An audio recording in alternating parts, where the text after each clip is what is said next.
गांव के छोर पर एक छोटा सा घर था जिसमें 80 साल के बुजुर्ग रमेश बाबू अकेले रहते थे।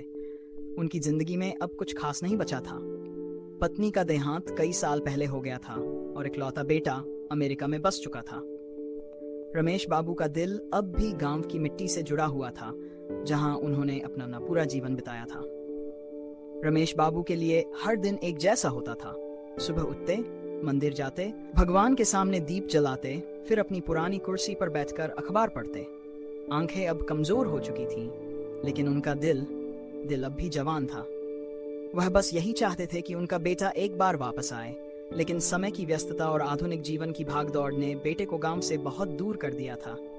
एक दिन अचानक रमेश बाबू को खांसी का तेज दौरा पड़ा। वह अकेले थे, मदद के लिए कोई नहीं था।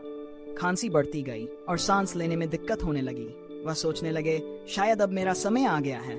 आंखों में आंसू भर आए, लेकिन उन्होंने खुद को संभाला। शायद भगवान मुझे बुला रहे हैं, उन्होंने मन ही मन कहा। रमेश बाबू ने अपने बेटे को फोन किया। बहुत दिनों बाद बेटे की आवाज सुनाई दी, लेकिन अब उस आवाज में वो गर्मजोशी कहाँ थी। पापा, अभी थोड़ा बिजी हूँ, बाद में बात करूंगा, बेटे ने कहा और फोन रख दिया।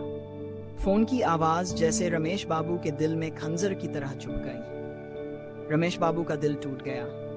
उन्होंने कभी सोचा नहीं था कि वो एक दिन ऐसे अकेले रह जाएंगे। उन्होंने तय किया कि अपने आखिरी समय में किसी से मदद नहीं मांगेंगे। उन्होंने अपने पुराने फोटो एल्बम निकाले, जिनमें उनकी पत्नी और बेटे के साथ बिताए हुए खूबसूरत पल कैद थे। आंसू उनकी आंखों से बह निकले, लेकिन वह चुपचाप उन तस्वीरों को निहारते रहे। अगले दिन गांव के लोग उनके घर पहुंचे। दरवाजा अंदर से बंद था।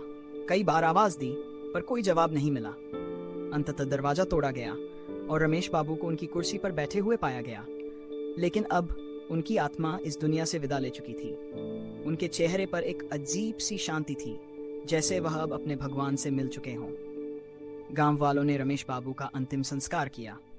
उनका बेटा नहीं आ पाया, बस एक छोटा संदेश भेजा, पापा मुझे माफ कर देना, मैं नहीं आ सका।